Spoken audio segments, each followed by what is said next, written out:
Brigadoon Radio. We're back with our good friend Gerald coming off the Platinum Jubilee, followed up by quickly a confidence vote in your Prime Minister. What a bonus to the governance of the United Kingdom. Yeah, it's been quite a busy 3 or 4 days, really. It's been quite good, the Platinum celebration. Although it was 4 days, it went pretty quickly. One of the few good things for the economy recently, I would have thought, given the amount of money people have been spending on parties and all the rest of it. I went to a couple that are very good. And as you say, in the background, almost a little bit like one of those sort of, medieval Medici type murder mysteries, somebody's trying to stab Boris in the back, or more precisely trying to stab him in the front, because I don't think there's much love lost amongst all these guys. And it'll make a good opening topic, I guess. Is that where we're going to go? There we go. Our first opening topic, our good friend Boris Johnson, who is getting ready for his, biggest show. Yeah, what a celebration. Here's my perspective from the colonies. It was interesting. He walked into the cathedral. You would think, a very kind of pro-monarch crowd, and he was booed, which was interesting, kind of set the tone. And then Monday morning, here we go. You have a vote of no confidence. It seems to me that they wanted to make this happen, when I say they, number 10 right away. They knew something was coming. It seems like they demanded that the vote be taken right away. I don't know. You might know more about the UK. Well, they didn't want this to brew, so they were like, let's call this vote. Let's see what happens. You're already off into, the realms of West Wing intrigue and everything here, because there is a school of thought that some Boris supporters put in letters of no confidence to trigger a vote. And they certainly have done it very quickly. And I suppose, isn't it the quote of Lady Macbeth that if it be done, let it be done quickly, though that normally involves murdering the person, not saving them. But I suppose the only person on the planet who'll ever really know is Graham Brady, who's the sort of eminence grise of all these affairs, has been for the last sort of 3 or 4 occasions. You ask 2 people who get 3 opinions of what's going on, but I think one solid fact in all of this is that the vote against Boris is pretty strong. It's stronger than it was against Mrs. May. It's stronger than it was against Margaret Thatcher. And this may seem a little arcane to viewers and listeners, but there's something called the Payroll Vote. And a large number of MPs are on the government payroll. They're given non-jobs that gives them a tiny little income boost, but more importantly, it ties them into being guaranteed voters for the government. Now, if you strip out the payroll vote, which is quite large, the true free independent backbenchers, 75% voted against Boris. And that's pretty telling. So as much as one knows about these things from the outside, you kind of get the feeling, in M&A terms, he's in play. When you have a contested bid, he's in play, and my personal view is I think he'll go, or he'll be pushed out. But he'll be hard. He may be harder to get out than Mrs. May, who in many ways was in a slightly stronger position than he is now. And some people would argue, dare one say, she was a more principled person about, throwing her hands up and resigning. Also, she was in an impossible position. I mean, Boris is different on different accounts. First of all, I don't think he takes much notice of what other people think about him. In fact, he absolutely doesn't. And I think the other thing is that the bizarre thing about all of this is this isn't actually a concerted single effort to have made this happen. So there's no obvious emerging figure to win in a vote. So it's going to be messy, I think. But we often have bets on here that we don't involve with real money. But here's another bet. I think he'll be gone by the Tory Party conference. Which would be October, I guess, right? Yeah, probably normally October, and it would be the obvious place to anoint the new leader. Yeah. So we'll see. But there we are. Well, I must say, looking from afar, the Tory Party, and then kind of said this great headline, has become factional and rebellious. This is going back now, I would say, a decade with Cameron, with Brexit, with Theresa May, Boris. I mean, You can go back without the structure of the UK, without the Westminster way it's set up, it would seem like the Tories would not be running the UK. But here they are. They've got huge majorities, but they can't get along. This is like a pattern. This is like a decade-long kind of civil war.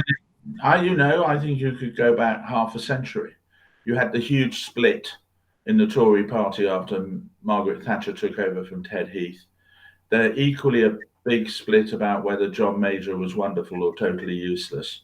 And that kind of went on and on and on. Then we had a number of Tory leaders that often appealed to a very narrow base within the Tory party, but had no appeal in the UK voting public. Ian Duncan Smith is probably the most obvious example of that. And that's where we are now. To remind people, and hopefully not bore them, the selection process for the next leader is, I think, 50% of the votes are the MPs and 50% of the constituency parties. Now, in the nicest possible way, the constituency parties are not representative of the general public. What phrase shall we use? Headbangers, obsessives, slightly unusual types of people, eccentrics. They tend to be elderly. Yeah. Everyone's still allowed to say that these days. They tend to be well-heeled. Yeah. And they tend to be pretty right-wing. So Boris was perfect. Boris appealed to that constituency. He didn't really appeal to the MPs, but he appealed to the party members. So that's what we've got to look out for. Who's the candidate that's going to pick up the party membership vote? Well, you mentioned that. I was even reading that there were whisper campaigns running around Westminster that, if Boris gets thrown out, the funding will dry up. To your point, I mean, the most kind of dedicated Tories are the ones who are running the constituency party, and they're funding it, and they're saying, listen, this guy is going to take us to the Holy Land, and if you get rid of him, the spigot is off, and money is always a key driver in any kind of political decision. Sure, but I think there's going to be another dose of reality from outside Westminster soon. We've got 2 by-elections, and they are poles apart. North of England, solid Labour went Tory. Southwest of England, rural, normally Tory, could be Lib Dem in certain circumstances in that part of the world. Could well be that both those are lost by the Tories, and if they're lost very badly, I think then dare one say in the Tory party, people will wake up, they've got to do something. But still the mechanism, whether that will be the mechanism to heave him out, who knows? The other thing is, of course, as we know, Boris is his own worst enemy. So he's bound to do something between now and, name a date into the near future. Well, let me ask you this. Let's look at Barry from a macro perspective. Like, does it really matter who's in number 10? And this is a 2-part question. Is the Labour Party so bad that even they displayed the most competence, they're showing real leadership, surprised after the vote, they wheeled Boris into some weird room and he was speaking to some, local TV reporter about the vote. Whereas on the other side, Labour, Keir Starmer was behind this amazing studio backdrop, very professional, something I love as an advanced person. But is the Labour Party, with all this craziness happening in the Tory party, is the Labour Party so unpopular or so unlikely to win that it doesn't really matter what happens with all the shenanigans with the Tory party? Well, there's a big majority to overcome, and I think the other factor that is actually quite a worry, I think, in politics throughout the West, is the indifference factor. Macron's just won in France, and nobody's at all happy about it, but he was the least worst candidate. Well, he's obviously very happy about it, and we've got this bizarre coalition in Germany. The Italian president, prime minister, hasn't even been elected. Yeah, the Germans seem to decide who's running Italy, and we've discussed on here before a few times that we're at peak celebrity politics, and it's actually, I think people are getting turned off by this. So what comes next? I think the worry is that if people just get fed up with politics in general, that's when you get the true populist strong man or strong woman appear. I find that hard to believe that would happen in Britain, to be honest. But we are creating a vacuum, I feel, in mainstream politics, because as you pointed out on a number of occasions, we have these sort of performing clowns on television and 10-second news bites, and it's a whole big media circus. And I think people are seeing it more and more as a circus. And I think there's a constituency for somebody a bit more grown up and sensible, but you're have to look a long way in the House of Commons on either side to find who the hell they are. Well, yeah, I think we come over here to the States. Joey B., our president, Joe Biden, he's one of the most unpopular presidents we've ever seen. His polling numbers are dreadful.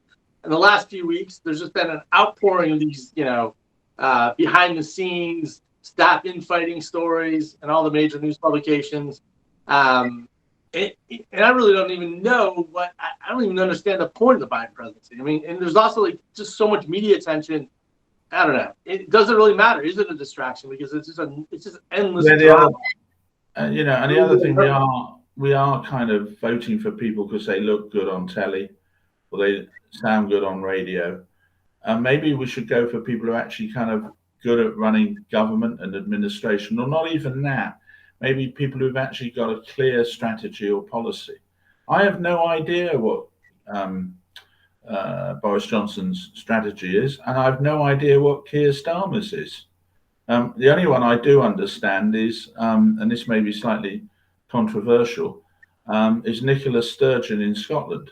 Her strategy is to never quite win independence. And the whole idea is that she demands more and more money every year for doing less and less with no responsibility. Her nightmare is getting Scottish independence, in my view. So I get her strategy completely. There's a great scene, which we'll link to in the end of The Candidate with Robert Redford. He's running for office, and he wins. And he's sitting there with his campaign manager, and he's like, what do we do now? He's like, oh, my God, we actually won. This is the political equivalent of The Producers, the film The Producers. And I do have memories that when Trump was running in, was it 2016, that Saturday Night Live did a skit on The Producers on the idea that Trump was a joke candidate and that they would all bet against it and make a lot of money. Well, that joke kind of blew up. But we seem to view everything through this lens of celebrity rather than through competence. And I just wonder how much longer this can go on. I fear it's going to be a while. Anyways, let's go to something. Well, one quick thing on this topic then. A quick idea of the runners and riders, all of whom seem desperately unappealing. But I think for people who don't watch this on a day-by-day basis, maybe look out for Liz Truss. There's a guy called Jeremy Hunt, who I think he may have jumped out of the blocks a little too soon. And then we're struggling for sort of, the seven dwarfs that nobody can remember that will also be in the race. If you were going to put a fiver on it, you might go for Penny Mordaunt, who's not so well known, but she might be well placed. But the key thing, as I said earlier, is who is going to appeal to this slightly bizarre membership constituency of right wing, middle class, over 60. No, you're spot on, because I would say, just as an outsider, Liz Truss does not seem ready for prime time, but she seems perfect for a fall conference in Bournemouth with conservative Tory attendees. But is she ready to run the UK? If she ever tunes into this show, I kind of see her as a poor man's Mrs. Thatcher. That's what, in the same way as Boris has got this bizarre idea that he's somehow like Winston Churchill. I think Liz Truss looks in the mirror and sees shades of Maggie. Whether anybody else does is another matter. Well, does it matter? I mean, well, yeah. You're a politician. You got to be somewhat questionable anyway. So you gotta see what you want to see, I suppose. Yeah. Well, let's take it to the other side of the world. We're going to talk about Japan, NATO. This is a three-carter. And the missile test. All this coming together. Let's start off with, so NATO is going to meet in Spain in a few weeks' time here at the end of the month. And it's reported for the first time ever, the Prime Minister of Japan may attend on the sidelines of the NATO summit. Are we seeing now the expansion of NATO to the Indo-Pacific? Well, maybe this is a second time that NATO have strayed outside, Western Europe and the North Atlantic, and that ended up with a mess in Afghanistan. People kind of forget that was actually partially a NATO adventure. Obviously, it was mainly the United States were going to do it anyhow, but NATO got pulled into it. What I think it may be an even deeper and more fundamental question is, are we seeing now the proper breakup of the 1945 World War II settlement? We've got a situation in the United Nations now where either China or Russia are always going to block everything that doesn't suit. Those five are as far apart as they've ever been, at least as far apart as they were in the Cold War. And I'm finding it hard to keep up. I know you probably follow this more closely than me, but there are loads of alliances being built up everywhere all of a sudden. I mean, you corrected me last time about who's a member of the Quad. Actually, I don't care, because they probably joined by now. I mean, suddenly Japan's getting involved in NATO, and people want to tie up with India, but India still wants to be mates with Russia. And you've got to be careful with parallels, but we are building up lots of interlinking relationships and treaties. They're a little bit like before the First World War. Now, how much of these are real treaties and of real substance, or just photo opportunities? To be honest, I don't know. But the world has changed a lot in the last 2 or 3 years in terms of, geopolitical relationships, I would suggest. Yeah, no, 100%. And I think I'm thinking NATO is becoming like an IBM situation, right? When IBM started, it was International Business Machines. Now everybody calls it IBM, right? So the idea of the North Atlantic doesn't really seem to fit today's world. I just dug this out in July of 2021. NATO sent out a press release saying they're expanding relations with 4 Asia-Pacific partners. And if you look at the inclusion of Finland and Sweden, you've got the Arctic now, the world, you're spot on. Even China calls himself a near Arctic power, which I find completely interesting. And the geography of all this stuff is I think that's a topic, for future. We could do a whole topic on the Arctic, because, Canada have got huge, your favorite country, Canada got huge, issues with Russia. You remember the publicity stunt a number of years ago of Putin being in a submarine and then dropping a Russian flag under the North Pole or some nonsense. Right. Suddenly there seem to be lots of potential flashpoints and, areas where disagreements could get out of hand. But one thing about all of this stuff is, does the West really have the capacity to do all of this? At 1 minute we're saying we're gonna be helping South Korea, we're helping Japan. Australia doesn't like what's happening with China and the Solomon Islands. We're now going to help increase armaments to Ukraine, Poland, the Baltic states, all the rest of it. This is going to be a lot of money and a lot of time and effort. And and I'm wondering who's running these stories too, or running these. Well, I have a pretty good idea. But even recently in the U.S. press, there's been all these stories about how the U.S. is losing the Pacific to China. And I'm struck by that because, the U.S. actually has territory in the Pacific and actually borders the Pacific Ocean, where my understanding of China, it does not even touch the Pacific. But yet somehow the U.S. is losing the Pacific, even though it has outposts in Alaska, the whole California seaboard, and Hawaii. And what is all this like? Just this like fear reporting, right? Maybe this playing risk at a huge scale, or all these academics, all these well-educated folks, with nothing else to talk about. The think tanks are kind of driving these narratives. Yeah, I think you're right. There may be too many people pushing flags around on maps, and all that type of stuff. I mean, you're going to correct me or be slightly appalled. I don't know the year, but I think it's yesterday was the anniversary of the Battle of Midway, which I think is 1942. I think it's 1942, and it is from that date onwards. So what, 80 years now that the United States have controlled the Pacific. And they absolutely have controlled it. Early signs of trouble, if you remember the Chinese building these sort of slightly artificial islands in the Right. South China Sea and trying to extend their maritime legal, the sort of legal idea that they have a large amount of maritime territory. I don't know. I mean, I think one of the things that everybody forgets, and I certainly do, is just how big the Pacific is. I mean, it's just absolutely, yeah, it is absolutely a ginormous body of water. I mean, it's staggering how big it is. I mean, the Atlantic is a pond compared to the Pacific. Yeah, absolutely. And I think you sent me something the other day saying people are getting very excited. The Chinese are building an aircraft carrier. Well, I think you kind of need more than one of those to be doing much.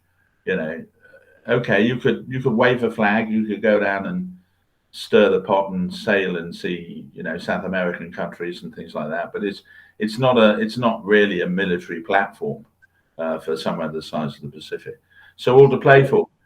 But even today there was a story in the Washington Post that the PLA Navy, the Chinese Navy, is building a secret port in Cambodia, and I was like, if it's so secret, why does the Washington Post know about it, right? So who's planted the story, right? Right. Who's planted? I always wonder about these bases. Even if the Chinese do build a base or two, I mean, is it that horrible? I don't know. If it's a zero-sum world, then I guess yes. But knowing they're entering the mature stage of becoming a sort of empire that always causes trouble. It's what did for the British in the end, and some people think is what the problem in the United States now is: the sheer cost of maintaining all of this. I mean, it was very nice to the British to say, well, the sun never went down on the British Empire. We got flags in the map everywhere, but the sheer cost of maintaining that, as the United States finds now with its defense budget, is extremely, it's potentially ruinous. These things are actually, I think. It depends how you look at the world. I mean, I don't know. I seem to feel like you need to give space to certain people. But let me ask you this. Speaking of space, the North Koreans have now tested 18 missiles just this year.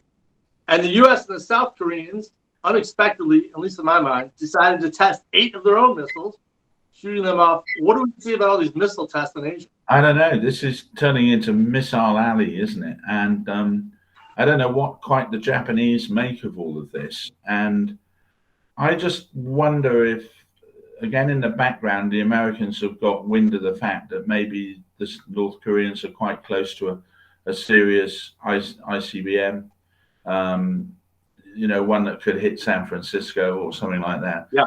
Although all these things take place in the Sea of Japan and maybe just into the near Pacific, the really big game is hitting Alaska or hitting California or something like that.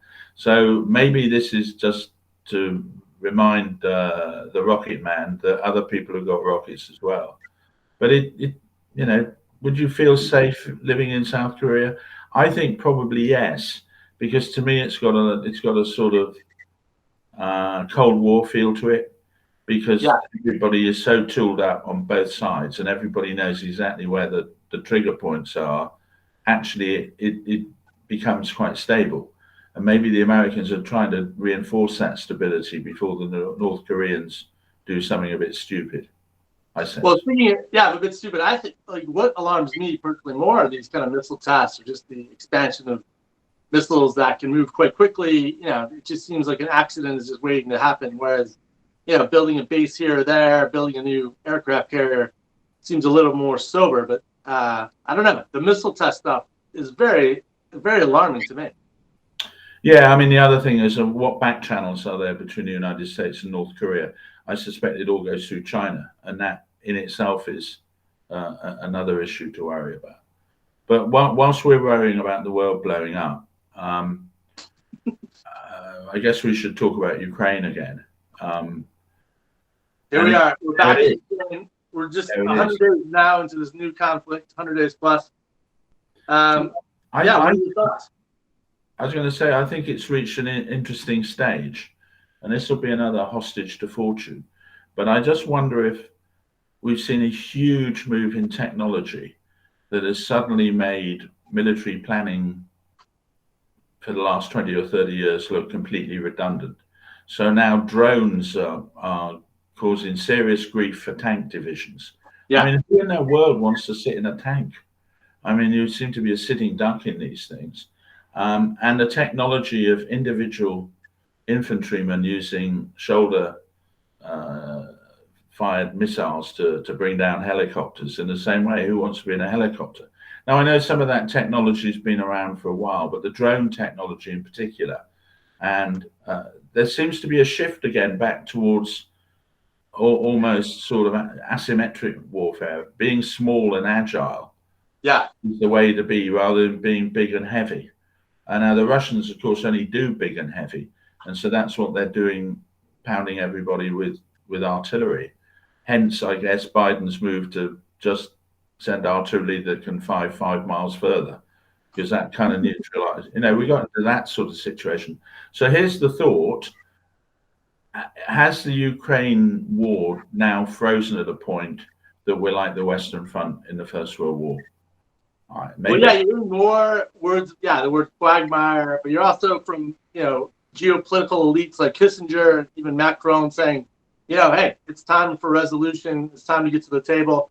I was struck by. I need to dig in this, and this is a reference to something I'm going to talk about. But modern Denmark, I guess, was kind of born into defeat. I don't know enough about the history, but it seems like they lost a lot of their empire, but they're still a freestanding country. So, this isn't great for Ukraine to lose your territory, but to remain sovereign, that's what it's going to take. And a lot of that even come back much earlier, or more recently, rather. Finland, after the Winter War in 1940, similar situation, very similar, in that the Finns did very well against the Russians, but there's only so much you could do against that steamroller.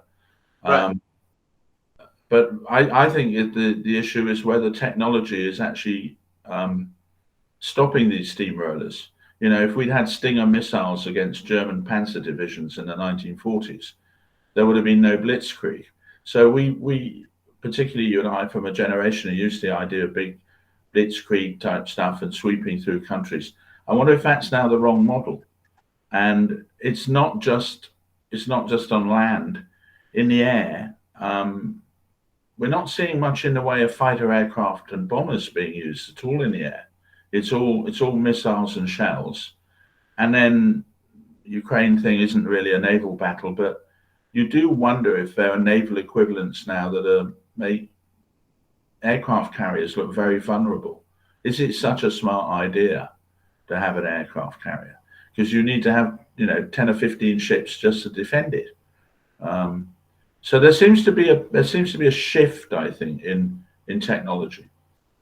But it does seem, and I don't know enough about military strategy, but I've heard this once or twice where people are like, you're always fighting the equipment from the last war that doesn't jive with the current realities, and that's kind of the nature of conflict, right? You really don't know what you need until you go into it. But it does seem, on balance, agility, quick move, technology, drones, communications seem to be winning the day. But listen, if you're a 5-star admiral, it's much more sexy to don the breaking of a new aircraft carrier than it is to, say, we got 100 new drones. Let's wind back in history and say in about 1890s, the British were still very proud of their cavalry divisions, which were no use at all in the Boer War in South Africa, and even less so on the Western Front. But you say that this is a behavioral economics thing, isn't it? This is how people are incentivized. And as you say, if you're an admiral, you're rather keen on aircraft carriers. But as I say, if I'm not involved in the military, but I wouldn't rush to be in a helicopter, a tank, or an aircraft carrier. I mean, they don't feel fundamentally safe places to be. No, not at all. Especially with the amount of technology now, the tracking, and I was even struck by even Uber back in their kind of dark art days. They had this technology called Grayball, where they literally would assign. They would make sure they wouldn't be picked up by regulators. Like if they would say, "Oh, Joe Smith, he's a county regulator. Don't ever pick him up," right? Or they would say, "Oh, this is a VIP," and kind of underlying all this data in everybody's profile. Yeah. And you have to think that the U.S. and the Brits and the French have tagged every Russian general and their cell phone devices and whatnot. So when they show up on the battlefield, they know where these guys are. And it's like a simple technology play that no piece of helicopter or tank is going to stop.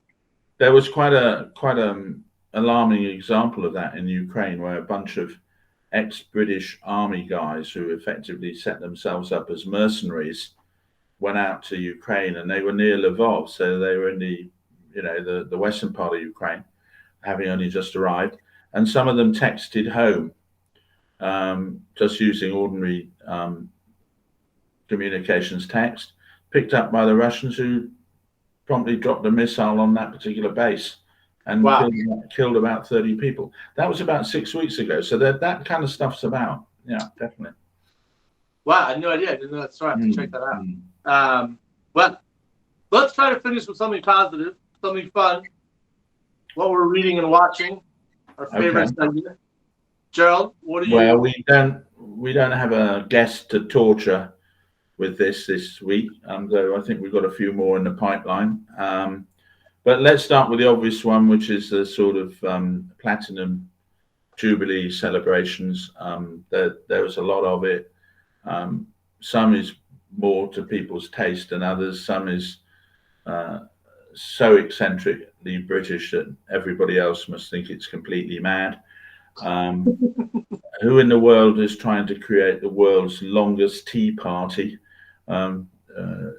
Forget the Boston Tea Party. This is now all happening in Morecambe, which was it? Was it some ridiculous length, like 2 miles or something completely daft? So there were all those sort of things. But for me, I thought what was genuinely impressive was the fly past over Buckingham Palace, where they kind of did 70 in formation over the palace, and certainly the British always like the red arrows, and I know they're very good examples of that in the States, Italy and France, but we always like the red arrows, and I think that was genuinely impressive. And so most of the country, up to a point, has been drinking too much and eating too much champagne and watching all this stuff on the telly. So that was my viewing thing. In an effort to always keep people on their toes or something to read, another one I've hooked off the bookshelf this time. It's called, we can see that, it's called Butterfly Economics. Yeah. By a guy called Paul Ormerod. This is a rather dusty copy, which shows I haven't looked at it in a while. This is a paperback that came out in 98, and the hardback was the year before in 97. And he's very much one of the early godfathers of the idea of complexity, and the butterfly idea, which came from complexity science of if a butterfly flaps its wings in Beijing, does it rain in Toronto or whatever? And it's a really good general guide to understanding how everything is very interconnected and in ways that are not at all obvious and may not actually be easy to model or predict. And I mean, given that this book is 25 years old, there's some phrases in here that sort of ring in my head enormously now, saying that normal linear modeling is kind of bound to fail, that you can do so much with it and then it will break down. Well, I think we saw that with COVID to an extent. Yeah, it's been an incredibly difficult thing to model. So if for people looking for an intro, no heavy duty maths, no unpleasant scientific terms, Paul Ormerod, who's a heavy hitter if people look him up, and he's written other books as well, but Butterfly Economics is a good one to go for. Love it. Yeah, there's something about the getting back to the humans respond to simple things, right? So linear makes sense, but the world tends to be a bit more complex than a we're trying to put a grid on everything because we kind of got that Descartes view that if you can stick it on 2x2 grid, you've solved most of the problems. And this, in fairness, this is how the large consulting companies make billions of dollars every year, taking essentially inexplicable things and then pretend that they can explain them. And of course, there's an infinite demand from everybody on the planet wants to know the answer. And what people don't like is the fact is the answer may not be available to us, not at our current level of understanding. But he walks through this with some really good examples. I love it. Yeah, as a holder of a MBA myself, there's nothing better than a 2x2 grid to answer any complex business. I'm too lazy to do it, but I'll give this idea away free to anybody else who wants to do it. There's a book to be done out there of 2x2 grids and Venn diagrams, and they can be kind of jokey ones, or they can be deep and clever. Whoever does it will make millions, but I don't know. I'm just too lazy. But I can think of about 20 or 30 which I could sell to a prospective person who wants to do the book. There you go. I'm looking for a good cocktail book. That could be good. All right, things I'm watching. So Borgen is back, the Danish political show. Yeah. My favorite character, Brigitte Norberg, is back, this time as foreign minister. It just came out on Netflix. I crashed it over the last few days. Very great interplay between Denmark, Greenland, petroleum, Russia, China, the United States, macro politics, micro politics. It's a really great show. Is it keeping up to its standards? Because sometimes these things get long in the tooth, or is it still? I think, yeah, they've taken a 10-year hiatus, but I think it's a super strong program. The writing is super strong. It's very, kind of Danish, very Nordic, but I don't know. Yeah. I think it's realistic. I mean, I think it recognizes Denmark's role, which may be superseded because of its ownership of Greenland, and the jockeying between the great powers of Russia, China, the United States, and controlling once again the Arctic. So I think exploring the Arctic would be a good topic, and I'd watch Borgen. It's I don't know. Obviously, I'm a political junkie. I love politics, but it's a really well done show. So is that very much one of the best series to watch, do you think, in the politics side these days? I think it's I would say it's the best. And what's interesting to me as an American, we have no idea what the hell's happening in the world. So it's always fascinating for me, just being curious to understand what the hell is it like to run the Danish government? Yeah. How do you punch above your weight? How do you maintain, local politics? So it's very educational for me as well. Yeah, no, it sounds good. So that's on Netflix, is it? It's on Netflix, correct? Wow. Yeah. And then I haven't started this book, but this is the next one I'm going to read. It's Eat Like a Fish. This gentleman, Bren Smith, sorry, he was a fisherman, and now he's moved into kind of vertical sea farming. He's talking about how to grow seaweed, kelp, shellfish, and kind of instead of going out and hunting fish in the wild, how you can move into vertical farming. So I'm quite interested in that agriculture as in the water. So is that a controversial topic? Because some people say that fish farms may not be very environmentally friendly, or has he got an answer? I've heard different things. I think it's my understanding, and I'm not an expert at all, but it's the quality, like what kind of fish is being grown, if you will, or farmed. Certainly, oyster farms have been very beneficial just because oysters are a natural kind of cleaner of water. So I'm sure there's pros and cons of all of it. And once again, too, I'm sure it's the romantic nature of the difference between going out to the high seas, catching fish, versus going out into your dinghy and just going out to the sanctuary of the farm. Yes. There's romantic to that too. So it's a recommended read. I'm disappointed in you because I was hoping it was going to be Drink Like a Fish, but there you go. Well, I don't know anything about the drink like a fish, but I do know the Chilean sea bass is one of my least favorite fish. But from a marketing standpoint, it's pure genius because I think the original name is hideous and horrible. It didn't sound sexy, but when you add Chilean sea bass, you've got something to go with. Yeah, there's one of these which I think we used to have something called Cornish pilchards, which nobody ate at all. And it obviously hasn't worked entirely in branding because off the top of my head, I can't remember the new name, but it's got a much more sort of metropolitan sort of friendly name now, and the prices have gone through the roof and all the rest of it. Yeah, I mean, actually, the fish market, I think, is one where branding works a lot, because who the hell, differentiating one from fish from another when it's on your plate. Yeah. You need some cachet as to why you're eating this fish and not that one. That's probably a book there too. The behavioral economics of the fish market. That's probably a future book. Well, I'm in the acknowledgements. Lord only knows, and we may put a link in this to a book by a guy called Michael Manelli, and it's called The Price of Fish. And it's it's not actually about fish, but it's about pricing mechanisms. It's a behavioral economics book, really. Pricing mechanisms as to why are the prices of goods what price they are. And Michael Manelli, he's kind of a very, very bright guy, and I think I gave him half an idea over a beer in a pub once, and I made it to the list of acknowledgements, which is it's one of the highlights of my career so far. That should be in your Twitter bio. Absolutely. That actually looks like a great book. This is cool. So there's only one country left to mention. Speaking of fish, I assume there's been some sort of total radio blockout, or something's gone badly wrong with telecoms in Italy, because we're ready and waiting now. Well, I think they're just playing hard to get. Right. Well, maybe we should. They're not. They want you to come to them.